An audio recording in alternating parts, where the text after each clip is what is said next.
C'est un pH mètre 3 en 1. Ouais.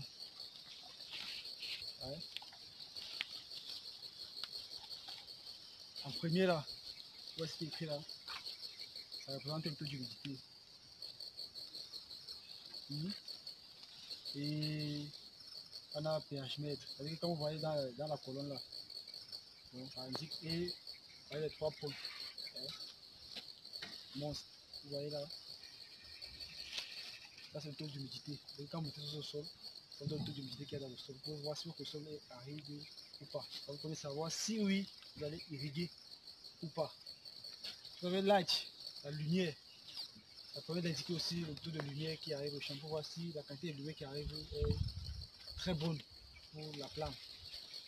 Et en retour, en dernier, vous avez le pH, qui est le taux d'acidité du sol.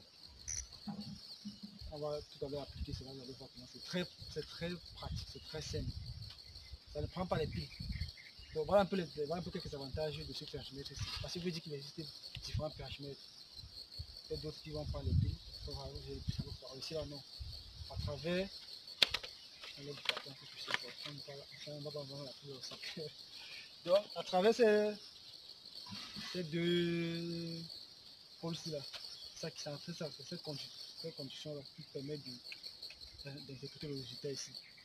Donc, les 3 avantages ou les 2 avantages de ce pH mètre ici, c'est 3 en 1, ça permet de donner le taux d'humidité, ça permet de déterminer l'intensité de la lumière, ça veut se donner le pH mètre.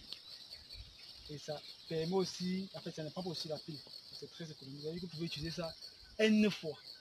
Parce que si ça prenait peut-être la pile, ou ça avait une solution, vous voyez donc que ça devait vous limiter les actions en fait.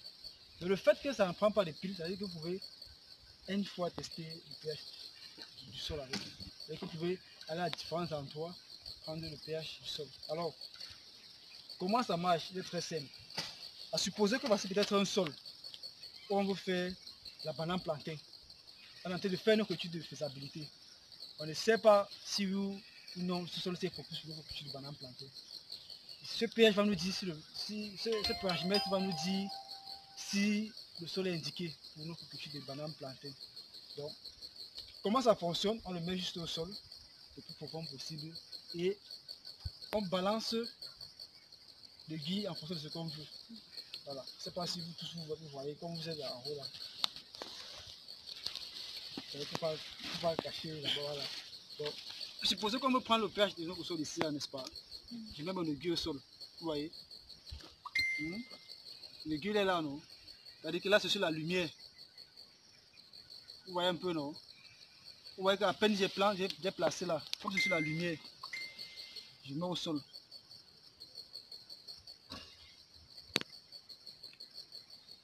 Vous voyez que c'est placé sur la lumière, non? Light. Ouais. C'est au milieu, non? L'aiguille se trouve où?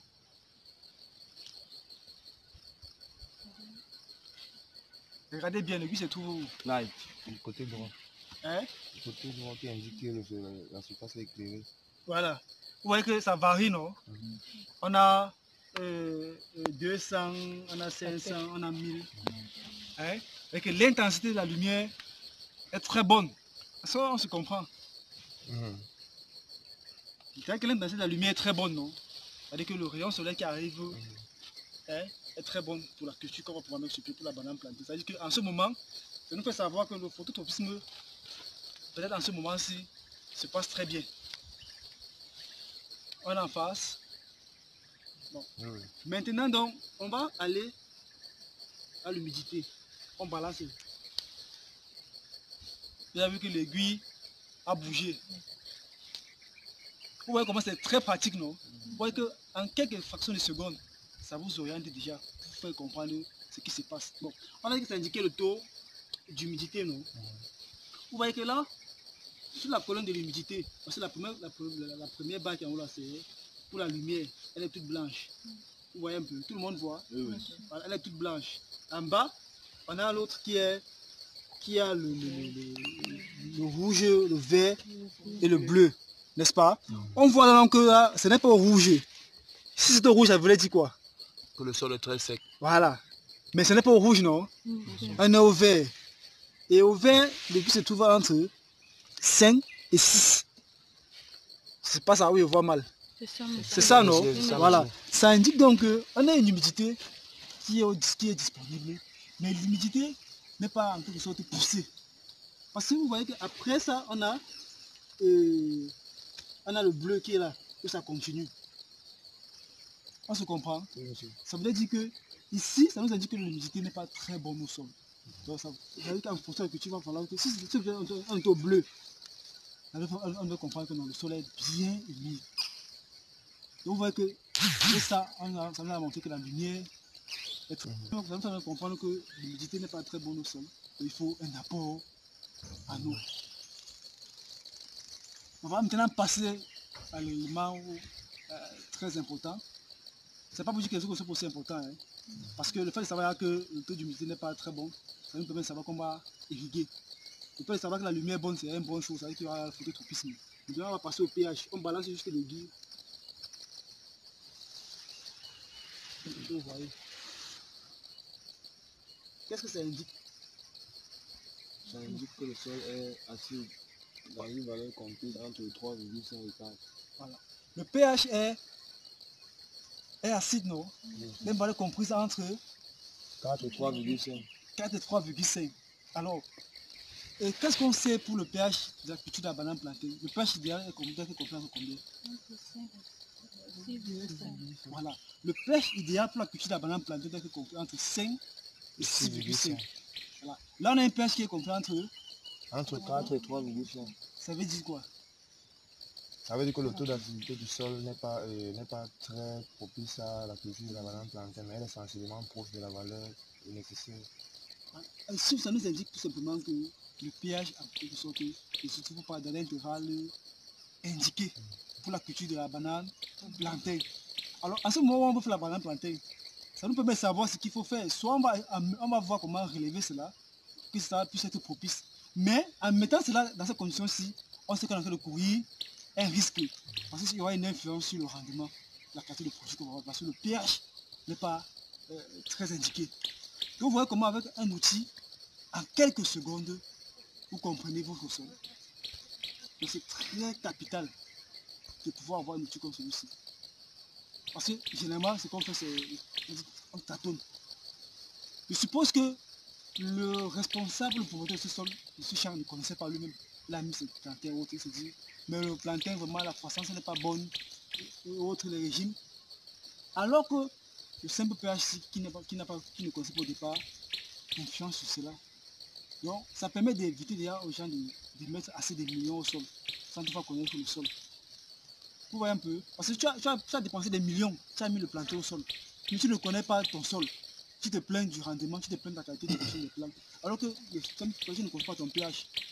Ça nous indique là tout simplement que le pH n'est pas dans l'intervalle indiqué pour la culture de la banane plantée. Peut-être que ça peut nous indiquer de voir la culture qui est propice à ceci. Puisqu'il y a les cultures qui sont propices à ce pH sinon. À ce moment, on met donc les cultures là pour le pH indiqué. Donc vous voyez que c'est un outil très important. Et ça fait partie de la phase, ce qu'on appelle souvent la phase d'étude de faisabilité avant l'installation de son projet. Donc c'est très important de pouvoir faire cette étude de faisabilité là avant d'installer son projet. Il n'est pas juste venu parce qu'on a l'argent de fiche, on met les cultures, non. Il faut toujours faire cette étude de faisabilité. Ça passe déjà par ces éléments de base ici, qui est détermination de pH, le taux d'humidité et la lumière. On a vu là que la lumière était très bonne. On a vu là que l'humidité était moyenne, n'était pas vraiment... Hein? Mais là-bas, c'est régulable. On peut ok, ça nous fait comprendre que non, il faut qu'on installe un système de circulation où on apporte de l'eau pour que le sol puisse toujours être humide. Maintenant, le pH nous trahit. En ce moment, facilement pour faire un rapport au promoteur que bon, votre sol est comme ça, ce qui fait que votre culture n'est pas propice, il faut faire une culture. Mais si vous tenez vraiment à faire la culture de la banane plantée, on peut réussir ce pH en faisant ci ou en faisant ça. En ce moment, on donne des recommandations. Vous devez tout simplement mettre les plans à faire comme ça. Donc, voilà un peu à quoi joue ce rôle de pH BF 3 en 1 dont on a appliqué. Il est très simple d'utilisation, très pratique, très pratique. Et ça donne des informations vraiment qui permettent de se projeter, d'anticiper et de prendre des décisions et d'éviter d'avoir des pertes plus tard. C'est ce que je tenais à partager avec vous et aussi à partager avec ceux qui vont regarder cette vidéo, qui puissent comprendre que l'agriculture, ce n'est pas quelque chose qu'on fait au hasard. L'agriculture, c'est quelque chose qu'on fait. Aujourd'hui, il faut qu'on puisse faire une agriculture de précision. Parce qu'avec ça, ça nous donne des données précises. Ça nous permet de nous orienter vers ce qu'on va pouvoir faire et ne pas faire et prendre des mesures idéales pour améliorer ce qui va être fait sur pied. Et je pense que c'est bon.